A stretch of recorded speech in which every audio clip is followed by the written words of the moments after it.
Tal, queridos hermanos? Estamos nuevamente con esta reflexión sobre el credo. Vamos a hablar sobre credo en la comunión de los santos. En primer lugar, vamos a hablar de lo que significa el concepto santo, que es un tema tan atacado por los hermanos separados. En primer lugar, vamos a decir de que hay muchas maneras, la palabra santo refiere a muchas realidades diferentes, ¿sí? Vamos a ver cómo en el Antiguo Testamento santo va pegado a la palabra de Dios, a la persona de Dios, a lo que Dios toca, a lo que Dios establece.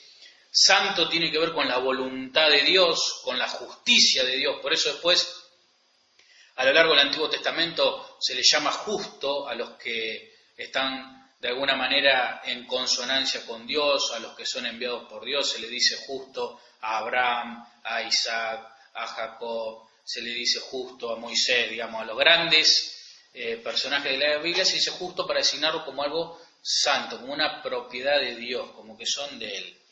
Por lo tanto, designa primero su justicia, significa que Dios es irreprochable, ¿sí? Y de alguna manera es la medida del modo de comportarse el hombre. Ahora, Dios nos manda a ser santos también a nosotros. O sea que si Dios nos manda a nosotros a ser santos, porque nosotros podemos ser santos. No santos como Dios, pero sí podemos ser santos. Vamos al Levítico, por ejemplo. Si vamos al Levítico, vamos a ver que ahí Dios nos dice algo. Levítico capítulo 11, versículo 44. Miren lo que nos dice ahí el Señor. Porque yo soy el Señor su Dios y ustedes tienen que santificarse y ser santos, porque yo soy santo. Es decir, tenemos que imitar a Dios, a la santidad de Dios, a su justicia. Dios nos dice que tenemos que ser santos, la palabra, ¿no? Por lo tanto, si Dios nos dice que tenemos que ser santos, significa que podemos serlo. No nos va a pedir algo que Él no nos pueda regalar. Entonces, por ejemplo, si nosotros vamos a Hebreos 12, vamos a pasar directamente a Hebreos. Si nosotros vamos a la carta a los Hebreos, ya estamos en el Nuevo Testamento, obviamente. Si nosotros vamos a la carta, en el capítulo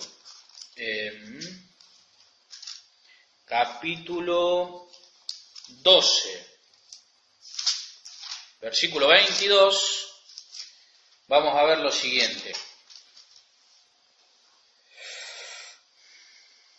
Ustedes, en cambio, se han acercado a la montaña de Sión, a la ciudad del Dios viviente, a la Jerusalén celestial, a una multitud de ángeles, a una fiesta solemne, a la asamblea de los primogénitos cuyos nombres están inscritos en el cielo. Se han acercado al Dios que es juez del universo y a los espíritus de los justos que ya han llegado a la perfección. ¿Quiénes son los que han llegado a la perfección? Bueno, los que están en el cielo. Y hay otra manera de designar a los santos. Nosotros tenemos que ser santos porque Dios nos pide que seamos santos, podemos ser santos en la tierra. Pero también están los santos que están en el cielo, que son los que ya están con los ángeles gozando de la presencia de Dios. Hay algunos hermanos protestantes que creen que el hombre muere y queda como suspendida su alma hasta la resurrección de la carne. No hay cielo. El cielo es la resurrección de la carne, la segunda venida. En cambio acá vemos que en el cielo están los espíritus, no dice el cuerpo. Dice los espíritus de los justos, ¿sí? Entonces también hay santos en el cielo. Pero también hay otra manera de designar a los santos. Vamos a la primera carta a los Corintios, capítulo 1, versículo 2.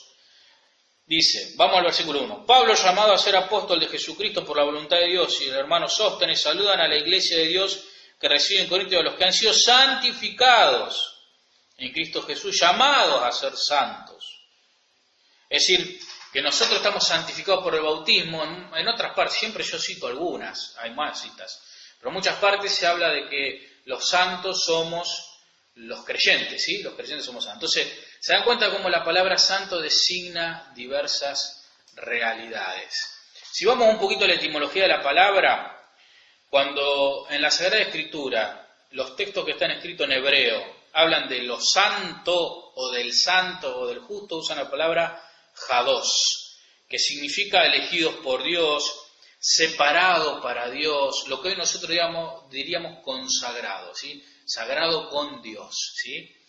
Cuando el texto está escrito en griego, porque ustedes saben que hay libros del Antiguo Testamento escritos en hebreo, hay otros escritos en griego.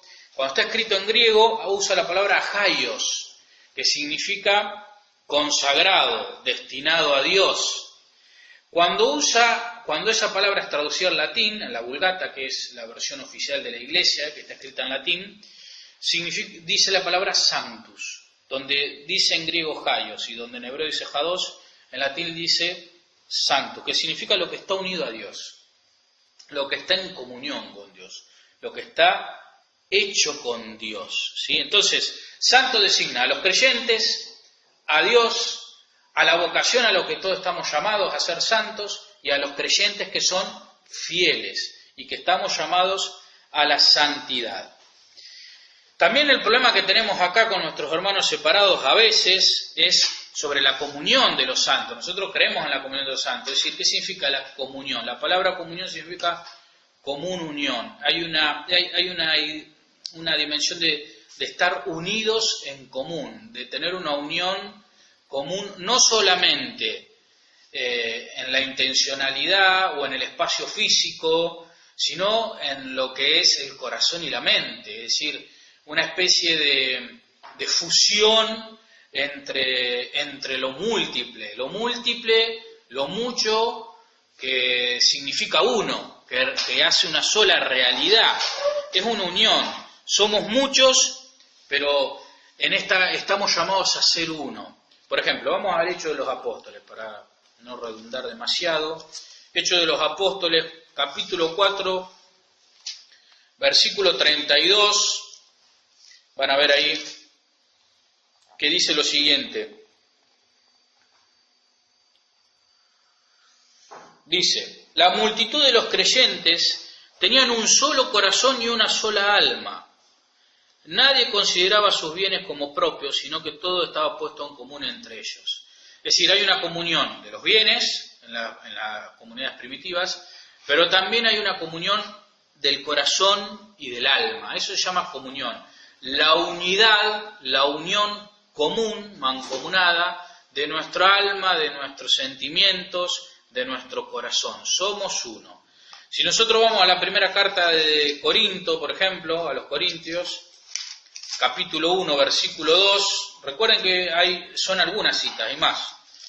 Versículo 2, vamos a encontrar que Pablo, llamado a ser apóstol de Jesucristo por voluntad de Dios, y el hermano Sóstenes saludan a la iglesia de Dios que reside en Corinto, a los que han sido santificados, es decir, ya son santos, y que están llamados a ser santos. Es decir, vemos cómo la comunión se da en la santidad y en la vocación a la santidad. Es decir, que de esta comunidad de santos, de creyentes, hay una unión común, hay una comunión. Esa misma palabra nosotros la usamos cuando recibimos la Eucaristía, decimos, recibimos la comunión. ¿Qué significa? Que somos unidos con Cristo, que nos hacemos Cristo de alguna manera, que nos unimos con Cristo. Cristo vive en nosotros.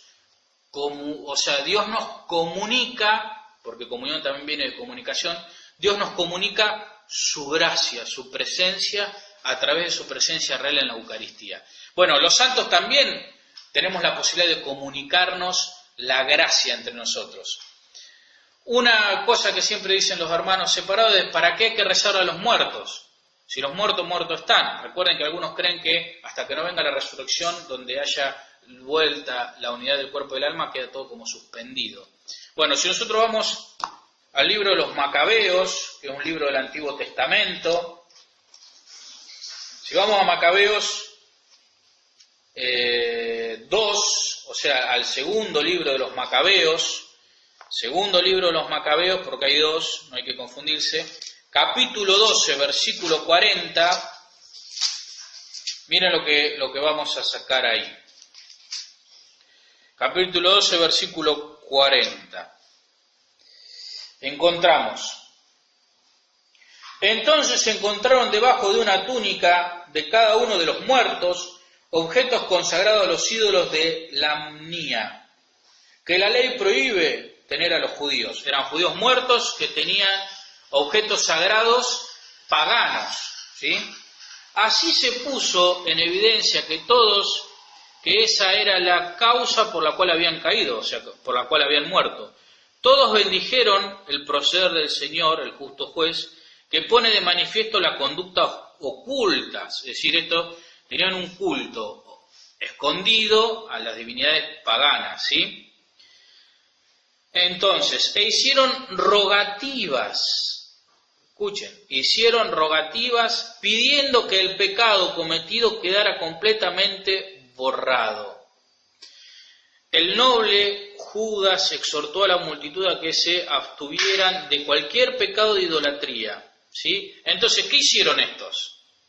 Encontraron unos hermanos judíos que habían muerto y que tenían un culto privado, pecado, pagano.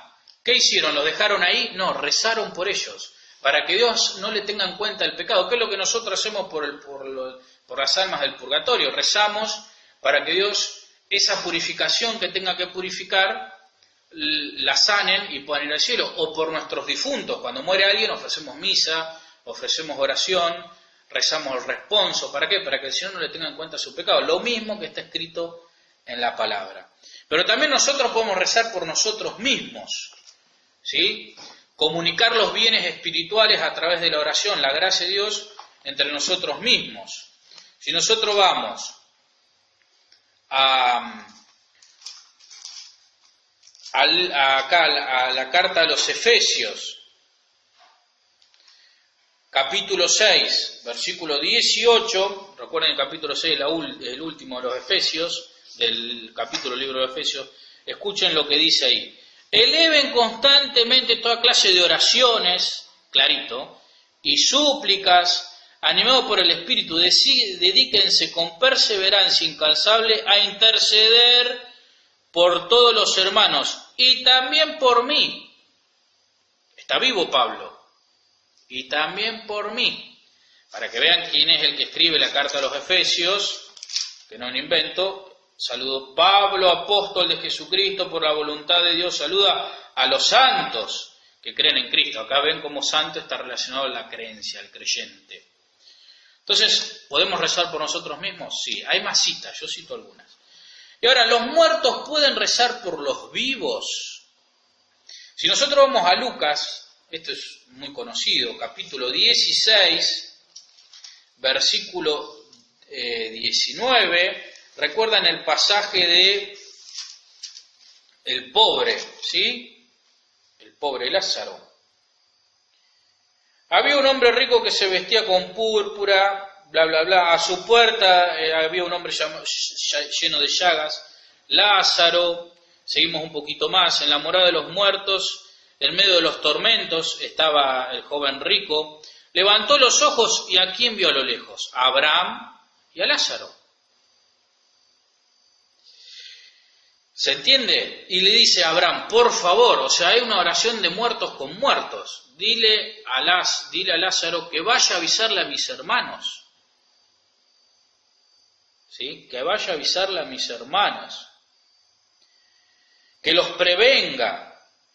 No sea que estos también caigan en el lugar de tormenta. Ahora le dijo, ya tienen a Moisés y a los profetas, que los escuchen.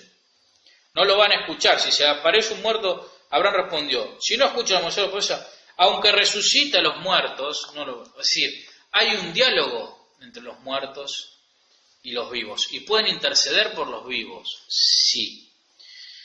Por ejemplo, también nosotros podemos interceder. Vamos a Éxodo. Miren cómo un justo intercede por Dios por los demás, ante Dios por el pecado de los demás. ¿Podemos interceder por los vivos? Sí. Los muertos por los vivos y los vivos por los vivos. Vamos a Éxodo 32. Vamos a Éxodo 32. Así nos queda todo en el Nuevo Testamento.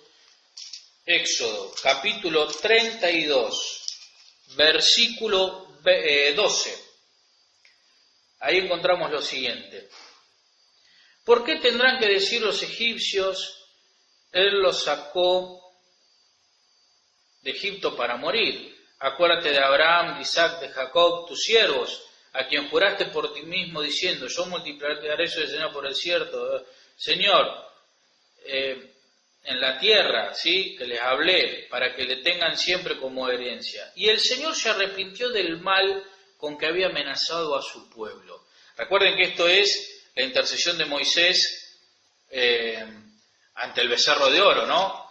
El Señor quiere destruir al pueblo y dice, ¿pero por qué? Van a decir que los saqué de Egipto para que los mate. Entonces, acuérdate de los santos, bla, bla, y empieza a hablar de los santos que han cumplido la voluntad de Dios. Entonces Dios se arrepiente, o sea que la oración nuestra puede hacer que Dios también modifique de alguna manera su voluntad. Es decir, que Dios tiene en cuenta nuestra oración para juzgar o no a un pueblo, para juzgar o no a una persona.